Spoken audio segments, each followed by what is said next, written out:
Em meu nome e em nome da comunidade Encontro, eu quero cumprimentar vocês, mamães, pelo Dia das Mães.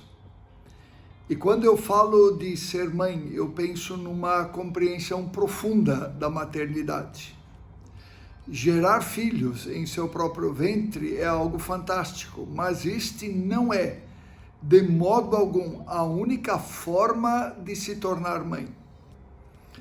Algumas das maiores e melhores mães que eu conheci jamais geraram filhos. E outras que geraram jamais foram mães de verdade. Por isso, feliz Dia das Mães. Convém ressaltar, no entanto, que a comemoração de um único dia como sendo o Dia das Mães não tem nenhuma base bíblica. Ele acaba sendo, nesse formato, algo muito mais comercial do que qualquer outra coisa. Porque Dia das Mães, convenhamos, é todo dia. Só as mulheres podem ser mães. Essa é uma missão intransferível. Só mulheres podem ser mães.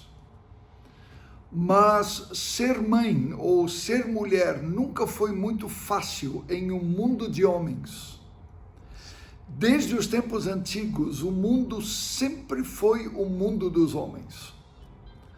São as mulheres que precisavam adotar o sobrenome dos homens. São os homens, salvo exceções, que ainda têm o melhor salário no mercado de trabalho. Os homens são valorizados ao máximo quando fazem o mínimo. As mulheres são valorizadas o mínimo quando dão o seu melhor, como se fosse obrigação. São as mulheres, salvo raras exceções, que carregam o piano quando acontece, por exemplo, uma gravidez indesejada. Via de regra, é das mulheres o ônus com os filhos quando acontece um divórcio. Nunca foi muito fácil ser mulher em um mundo de homens. Uma pessoa conhecida me contou que na sua casa eles haviam tomado uma decisão. E ele me disse o seguinte: a minha mulher cuida das coisas micro, das pequenas, de nossa vida familiar, e eu cuido das coisas macro, das grandes. E funciona muito bem. Tudo está bem dividido, dizia aquela pessoa para mim. Minha mulher cuida dos filhos, da casa, da comida, da escola, do carro, do jardim. E o homem arrematou dizendo: eu cuido das coisas grandes. Eu cuido da economia mundial, eu cuido da política ambiental, eu cuido da camada de ozônio. Bizarro, não parece?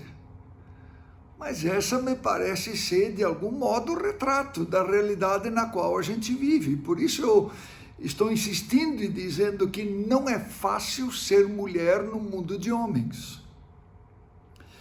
E o que nós vivemos hoje é reflexo e resultado de uma visão antiga da convivência humana que vem vindo e que invadiu os tempos contemporâneos. Aqueles que estão participando do nosso programa de leitura da Bíblia toda estão percebendo claramente que a grande história narrada pelo Antigo Testamento acontece num começo assim. Um mundo de homens onde a mulher não passava de uma peça, um objeto. Nessa sociedade, a mulher era uma propriedade transferida. Primeiro, ela era propriedade do pai e ela era um objeto de barganha em casamentos e em seus negócios econômicos e políticos. Uma filha virgem valia X camelos. A filha não virgem não valia nada. O que restava para ela era torcer para ser negociada com um homem bom, que ela não escolhia, e esperar que ela fosse fértil e lhe desse muitos filhos. Isso elevava o seu valor. Assim era a sociedade nos tempos do Antigo Testamento. E não era fácil ser mulher. A relação, naqueles tempos, entre um homem e uma mulher não era regida pelo amor e pelos afetos, mas sim por uma ética econômica. Por exemplo, nos livros de Samuel, nos conta a história de Davi e Saul, os primeiros reis de Israel. Davi vence o gigante Golias e se torna uma espécie de escudeiro do rei Saul. Este decide dar a sua filha mais velha, Merabe, como forma de manter o controle sobre ele. Depois, Saul muda de ideia e dá a sua filha mais velha para um outro homem. Quando percebe que a outra filha, Mical, ama a Davi, ele a põe no negócio. Mais tarde, quando Davi desagrada a Saul, ele a toma de volta e de novo a dá para um outro homem. Ainda mais tarde, Davi toma Mical de volta, na força.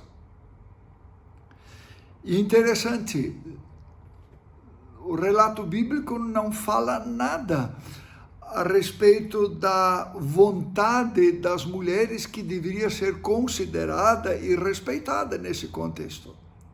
Não era fácil ser mulher neste mundo de homens. A mulher da antiguidade não podia ensinar, mas ela não podia ensinar porque ela não podia aprender.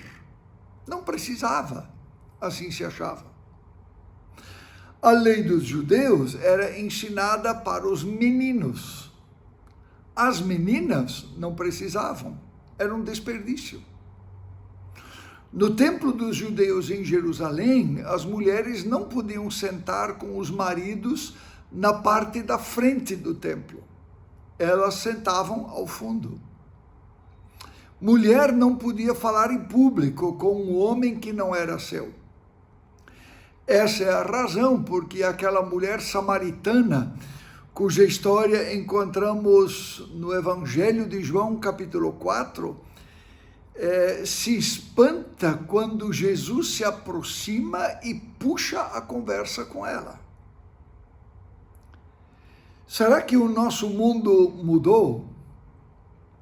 Mudou, mas não mudou. Veja, você conhece a frase: por detrás de um grande homem está sempre uma grande mulher. A gente exalta essa frase como se ela fosse uma grande coisa, mas na verdade ela é uma frase cruel. Ela pressupõe que o homem está na frente e a mulher como uma sombra atrás.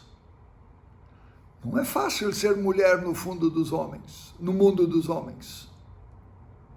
Será que todo o acento na estética em nossos dias, cursos e congressos sobre cílios, sobre unhas, sobre sobrancelhas, lipo, botox, tudo em nome da estética, não esconde uma tentativa de a mulher se manter competitiva no mercado dos relacionamentos? Se ela não faz, neste mundo que virou um negócio, ela sobra. E o marido troca por outra, como nos tempos antigos. E além disso, a gente ouve no nosso convívio do dia a dia frases do tipo: eu dei azar de ser mulher. Ou ainda outra: que desgraça a gente gostar de homem. Ou ainda, queria que o meu marido tivesse um filho para ver como é bom. Percebem? Talvez você já tenha ouvido homens dizerem: ah, mas eu sou homem, como se isso lhe desse privilégios e preferências. Ou pior ainda, quando a mãe diz a respeito do filho ou uma esposa a respeito do seu marido que apronta: ah, mas ele é homem. Meus amigos, o mundo mudou. Continua não sendo fácil ser mulher no mundo dos homens. A Bíblia conta a história de muitas mulheres. E naquela sociedade onde a mulher não era muito mais do que um objeto. É interessante observar que a Bíblia propõe uma nova ordem social. Porque na Bíblia muitas mulheres, elas são protagonistas. Verdade. Viviam naquela sociedade, por conta disso, muitas delas eram sofredoras em suas famílias e em suas sociedades. Mas ainda assim, muitas delas protagonistas. As mais famosas que encontramos na Bíblia são Eva e Maria. Quero hoje falar um pouco de Maria. Ela foi tão importante na história bíblica que a tradição católica chama ela de Mãe de Deus, referindo-se ao fato de que ela era mãe de Jesus, que era Deus. O que naturalmente não justifica qualquer adoração a ela, porque o único a ser adorado é Jesus, porque ele que é Deus.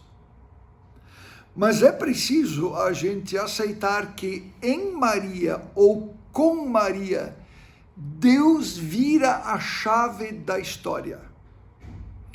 O que aconteceu com ela e através dela é algo que muito poucas vezes aconteceu na história, porque é ali, através de Maria e o que aconteceu com ela, Deus dá uma guinada na história. Deus entrou na história de mãos dadas com uma mulher. Já se deu conta disso? Há uma música antiga que se cantava nas igrejas para crianças e que tinha um trecho que dizia: por um estábulo Jesus no mundo entrou. Na verdade, uma música bonita que eu até gosto muito, mas ela tem um equívoco. A verdade é que Deus entrou na história por um útero, sem a participação de um homem, porque não houve sêmen. Já percebeu?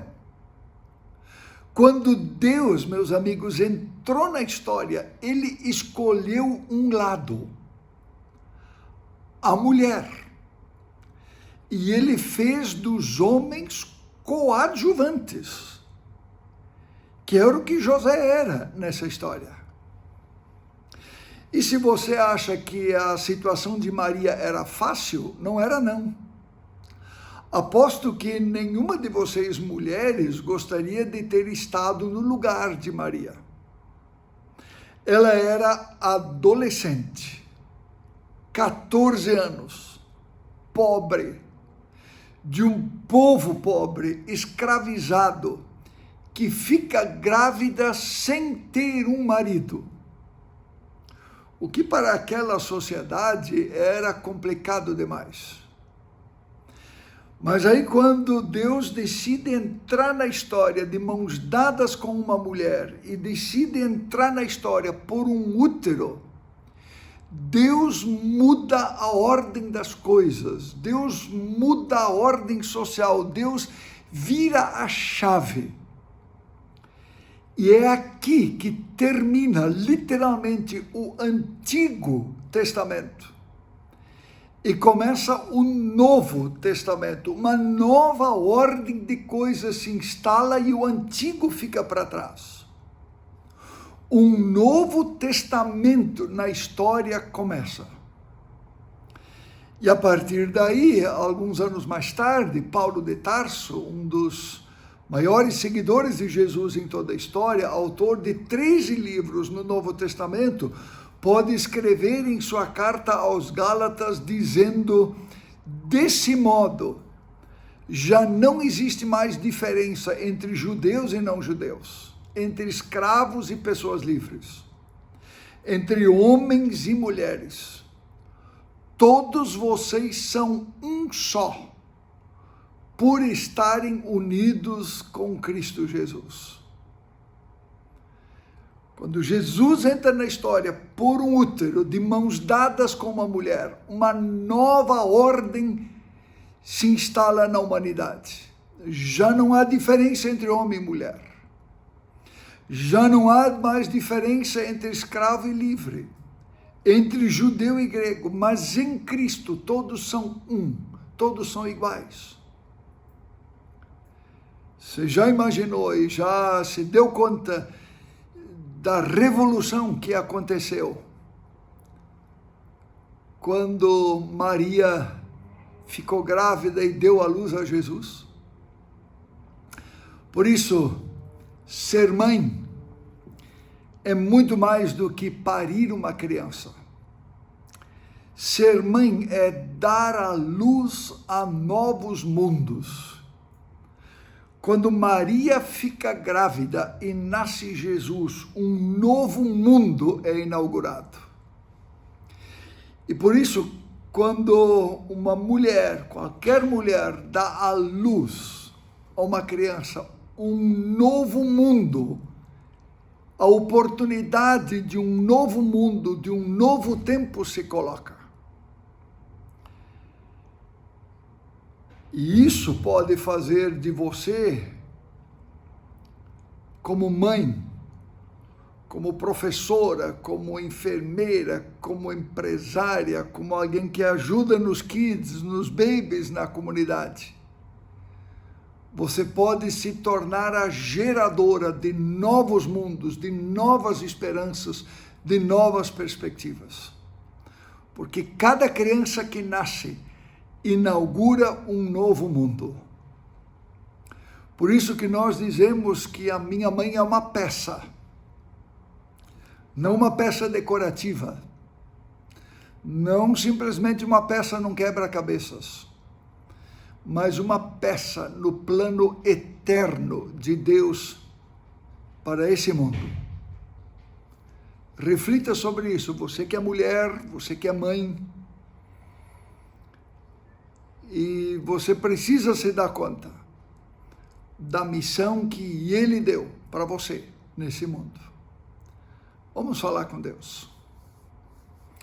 Senhor, eu quero orar por todas as mulheres que escutam essas palavras e escutam essa mensagem. Quero orar pedindo que o Senhor possa fazer com que cada uma delas se dê conta da missão que o Senhor lhe deu como geradora de novos mundos, na sua missão de mãe, na sua missão de mulher.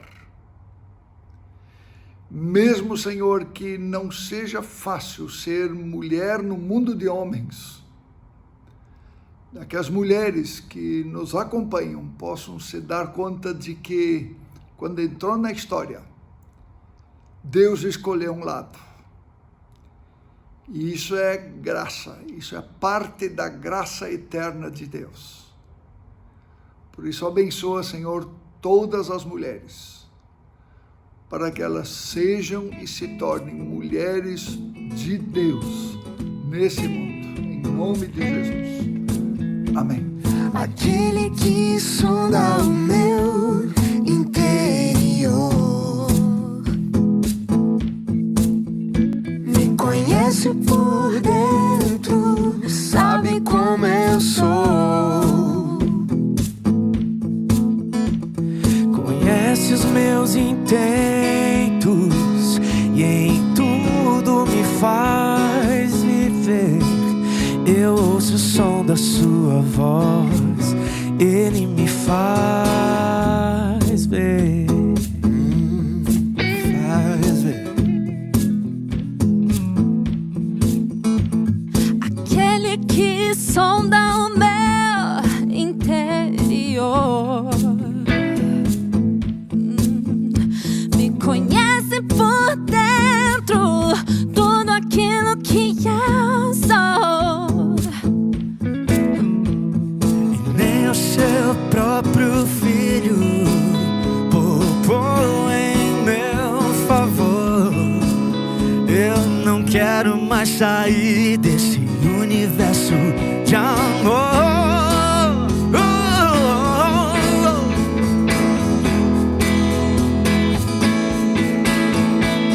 A Ele todo som de todos nós, a Ele todo tom e toda voz, cantem glória. A Ele todo som de todos nós, a Ele todo tom e toda voz, cantem glória.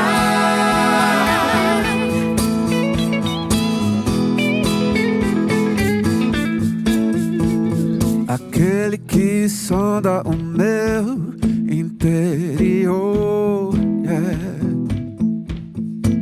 me conhece por dentro, tudo aquilo que eu sou.